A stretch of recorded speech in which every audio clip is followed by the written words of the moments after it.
Chapter 3. Word from the Pilgrim. The weeks passed and months. No word from Tom Perry. Time came to start to school. Liza said, "I'm glad I'm not going. They say Master Watson is grouchy. Are you scared about going to school, Nat?" Nat shook his head. "No, I'm not scared. Very much." But when he and Hab entered the schoolhouse and Master Watson bristled his eyebrows at them, Nat's knees began to shake. Master Watson glared at Nat. "What's he doing here?" "He's just little for his age, Master Watson," Hab said. "He's gone to school 2 years in Danvers." Master Watson snorted. "A dame school! Women!" He glared at Nat again. "Sit over there with the young ones and keep still." "Yes, sir." Nat climbed on a bench and sat. Hour after hour, all morning, he sat and listened. When they came back in the afternoon, he sat and listened again. If only he could answer a question the very first day. Then Master Watson wouldn't glare at him because he was little. 3 times that day, Nat knew an answer. But before he could get his hand up, someone else answered the question. It was almost time for school to let out. Through the window, Nat heard a fife shrilling and the thud of a drum. Another privateer was making ready for sea. They were drumming up a crew. Master Watson's voice broke in on Nat's thoughts. "What happened on April 19th, 1775? At last he could answer that question. Nat stood up on the bench and waved his hand. I know. Master Watson's eyebrows bristled. "Well, speak up." Nat took a deep breath. "On April 19th, 1775, my father's sloop, Polly, went aground on Anguilla Reef, and—" Nat stopped with a gasp. Master Watson had grabbed his shoulders and was shaking him. Jerkily through the shaking, Nat heard Hab's voice. "It's true, Master Watson. Nat wasn't trying to be smart." Nat didn't remember anything else until Master Watson said, "School is dismissed," and he was outside walking up the street with Hab. "Hab, what was the matter? What I said was true. It was the right answer." Hab tried to explain. The Battle of Lexington was very important. When anyone asked about April 19th, 1775, the Battle of Lexington would be the right answer, no matter what else happened on that day. Nat said, I like arithmetic better. 2 + 2 is 4.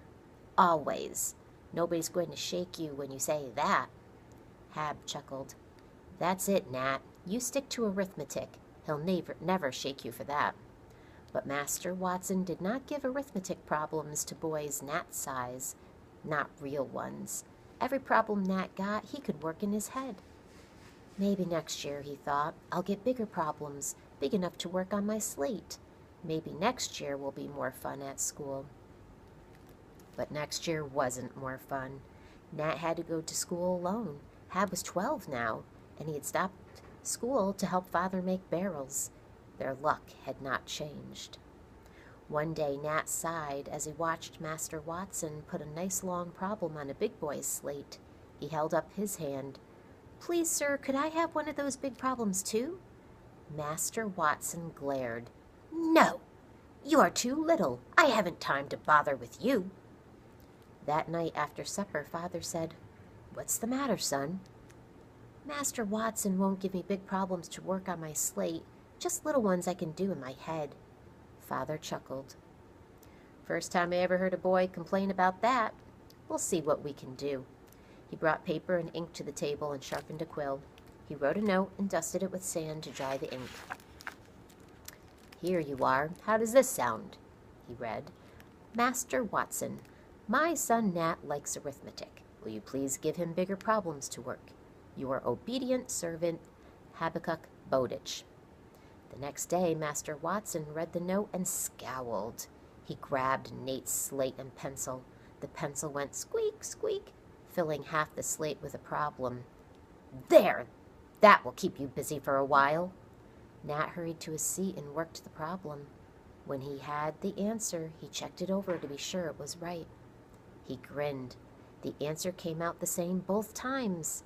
That's what he liked about arithmetic. He carried his slate to Master Watson's desk. "Please, sir, may I have another problem?" Master Watson snorted. "Too hard for you, eh? No, you may not have another problem. Work on that one until you get the answer." "But I've got the answer." "Eh?" Master Watson grabbed the slate and checked the problem. "Who helped you?" "No one." Master Watson slapped his hand down on his desk. "Don't lie to me." "Who helped you?" Nat forgot about being afraid of Master Watson. He clenched his fists and yelled, "I don't tell lies." Master Watson grabbed up his ruler. For a long time he stared at Nat. Then he spoke through his teeth. "You have until tomorrow to tell me the truth. Tomorrow, if you don't tell me who helped you, I'll give you a whaling you'll never forget." That night at supper, Granny said, "Eat your supper, Nat." But Nat couldn't seem to swallow. He chewed and chewed each bite until it somehow went away. After supper, Hab said, "What's the matter, Nat?" Nat told him about the problem. "I didn't think he'd ever scold me about arithmetic, but he did." Hab squared his shoulders and stuck out his lower lip. "Don't worry, Nat. I'll take care of that in the morning." The next morning he marched to school with Nat. "Master Watson," he said, "Nat can't help it if he likes arithmetic." Master Watson snapped, "He never worked that problem that fast without help, and no one can make me believe he did." "Why don't you give him another one?" Hab asked, "and stand right over him while he works it?" "I'll do that very thing." Master Watson snatched the slate. This time the problem covered almost all of one side. "All right, work that. Right here at my desk where I can keep an eye on you." Nat shivered. The numbers on the slate jiggled, but he gulped and began to work. He could feel Master Watson's eyes glaring down at him. After a little, though, he forgot all about Master Watson. His own problem, a big one, and it would come out right. Arithmetic always did. Swiftly he worked, finished it, checked it, and looked up. There! Master Watson stared with his mouth open. It's hard to believe, even when you see it happen." He held out his hand. "Nat, I'm sorry about yesterday. Will you shake hands on it?" "Yes, sir, and please may I have another problem?" "What?" Hab said. "Look, Nat, Master Watson can't spend all day writing problems for you." "It's all right. I'll give him another problem." Master Watson shook his head again. "I never saw anything like it. Nat, if you knew half as much Latin as you know arithmetic, you could enter Harvard tomorrow." That night at supper, Nat asked, "What's Harvard?" Mother and Father chuckled. Granny said, "Oldest college in the country. Whatever made you think of Harvard?" Hab told them what Master Watson had said. Mother beamed and hugged Nat. "That's wonderful, Nat, and you shall go to college. Someday you'll be a Harvard man." Granny said, "He might as well. Never going to be sizable enough to handle a ship. Come a gale at sea, you'd have to ballast his feet. Takes a heap of money, though, to go to Harvard." "When the war's over, times will get better," Mother said. Liza rolled her eyes at Nat. He knew she was thinking about his expectation. When Tom Perry came back, Nat would have plenty of money for Harvard. After supper, he and Liza walked down Turner's Lane and out on the wharf. Liza said, "I wish Tom Perry would come." "He will someday."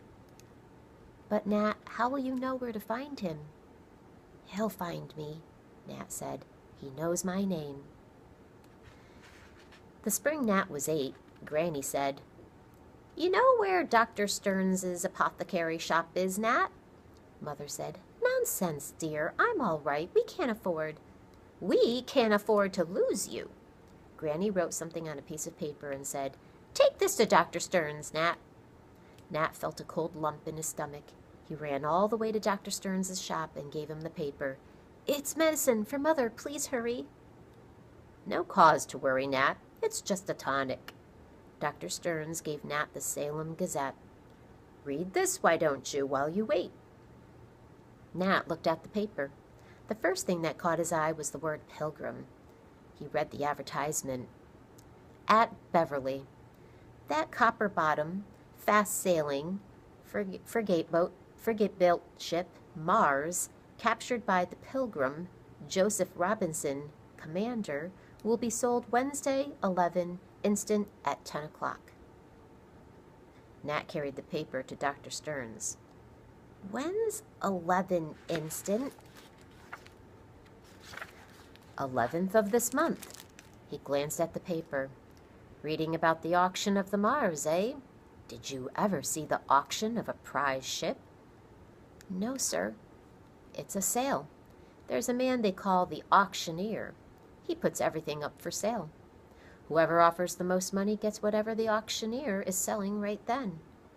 That's going to be quite a sale. Captain Robinson will make a pretty penny from the Mars. Nat said, I have a friend on the Pilgrim, Tom Perry. That so? Well, your friend Tom Perry will make a pretty penny too. I'll be over at Beverly for the auction. I'll ask about him. He gave Nat a packet.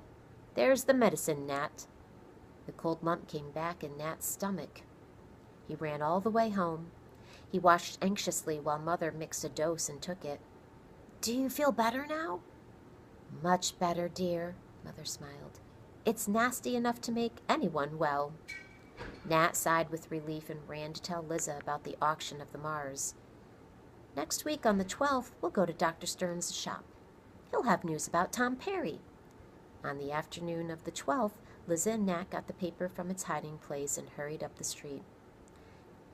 Nat, what will you get first with all your money? A new ship for Father, bigger than the Polly, and then presents for everybody else. What will you get for you? I'm going to save my money to go to Harvard.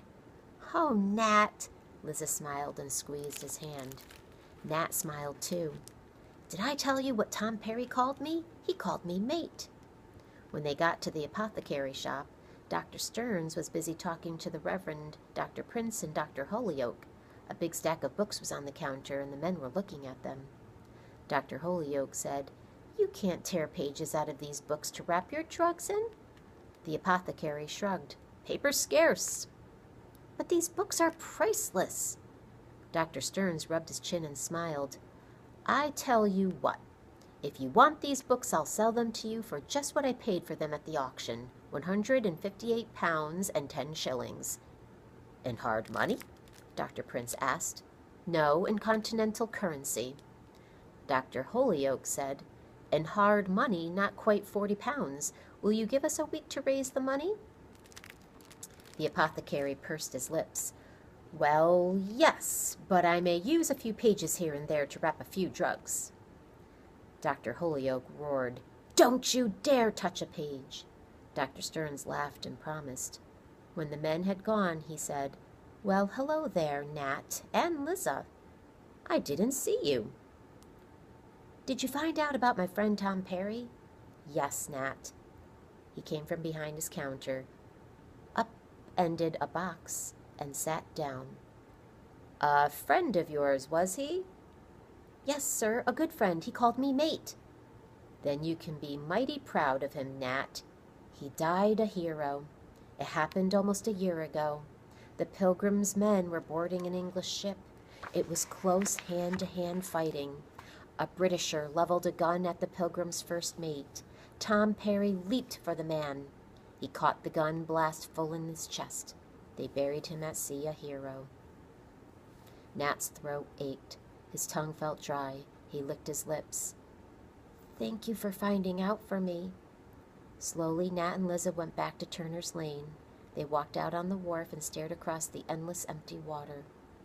Liza whispered, It's wonderful to have a friend that was a hero, Nat. To have him call you mate and everything. Nat swallowed hard.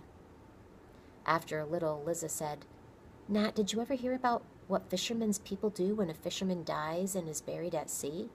The people at home scatter flowers on the water to remember him by. Nat pulled the slip of paper from his pocket. Slowly he tore it in tiny pieces and let them fall in the water. Liza whispered, "If you squint your eyes, it looks just exactly like little flowers." "Almost." She squeezed his hand. "Times will get better, Nat, when the war's over." Nat shivered. No expectation now. No new ship for Father. No presents. No money to go to Harvard. Nothing. Liza whispered, "Goodbye, Tom Perry." Nat said, "Goodbye." He was saying goodbye to a lot of things.